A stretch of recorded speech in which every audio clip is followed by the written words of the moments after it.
Frank, I've always admired the way you handle movement in all the issues. In particular, like All-Star Superman, the clumsy way that Clark Kent moves around and manages to save people's lives without them realizing it. But one thing that I've always admired was the way you did Flash in JLA Earth 2. When he's running, you just see the bits and pieces of him. Yeah. I was just wondering how you came up with that idea, since it's so different from how he's usually depicted.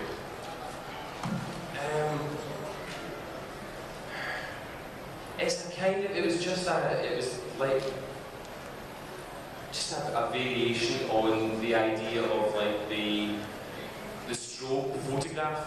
You know, we've all seen like the running guy or the golfer or whatever, and it's like the stop motion photograph and put them all together, and you know,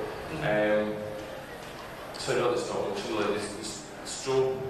Kind of partly that, partly like there's some like Russian architecture. I don't know if it was Fauvism or what particular movement it was, and they tried to create movement in sculpture by putting like, it was like a strobe image, but it was more broken up than that. Or it's like the cartoon thing where somebody's moving their head and you see multiple faces or multiple fingers on the hand because they're waving. You know, just it was just a comedy. It was just looking at different ways movement are depicted and just trying to come up with something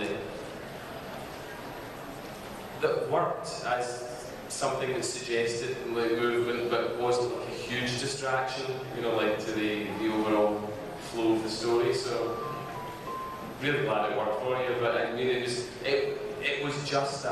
as simple as that. It was just looking at different ways movement are depicted and trying to come up with something along those lines. Thank you. Hi. Thanks for coming to the States. I was wondering, how long does it generally take you to do an issue? Because I love your work, but I want to see more of it. I think the answer is too long. Yeah. When I'm penciling and inking, or penciling and digital inking, I used to work pretty long hours, and I would manage to do about 2.5 pages a week, and I'm kind of down to either 2 pages a week now. After the third issue of Batman and Robin, my sciatica problem came back. I have a recurring back problem, but it got really bad once, and I promised it would never happen again, and it did. And so like I was off for like 3 months, and then it was 6 months like working really slowly. So throughout, there was really the year after Batman and Robin, it was just a year building up slowly, and I only did covers in that time. So this is me just kind of getting back into doing interiors now. So the last year and a half have been slow even by my standards. So I'm hoping to be back to being just regular slow from now on. So normally it would be 10 weeks, right? Yeah, I mean, I think the most I've ever done is like 7.5 issues a year or something. So I mean, I'm kind of aiming for 6 issues a year. Don't hold me to it, but that's my aim. Is digital inking faster than? Digital inking is faster than regular inking, but it involves spending longer with the pencils. So it's not a huge saving. And also, your art has real fluidity, real emotion to it. Do you look at references, or how do you get that? Maybe build up character, get across that fluidity in the artwork. Sorry? What kind of references do you use to Oh, fluidity to it? right. Well, I tend to like build up just like the environments and figure work the way like an animator would, you know, like with simple stick figures and flesh them out, you know, like. And I try and use as little photo reference as possible because I find that it's already been mentioned a few times that there are certain idiosyncrasies with my work. I mean, it doesn't generally look photo reference, and when I have to use photo reference, if I use like straight photo reference, like if I lightboxed like a photograph or something, it would really jar with the more kind of organic look of my normal line work.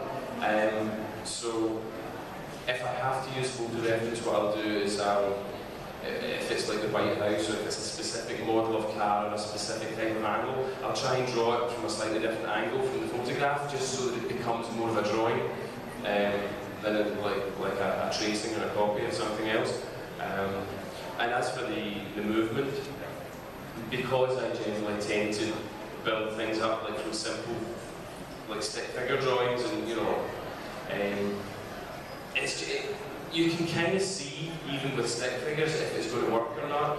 You know, if it looks static and clumsy as a stick figure, it's going to look static and clumsy with the time you put muscles and clothes and stuff like that on the character. So if you can make it work in the thumbnail, you know, at the thumbnail stage, you know, there's no reason why it won't work anyway. Thank you.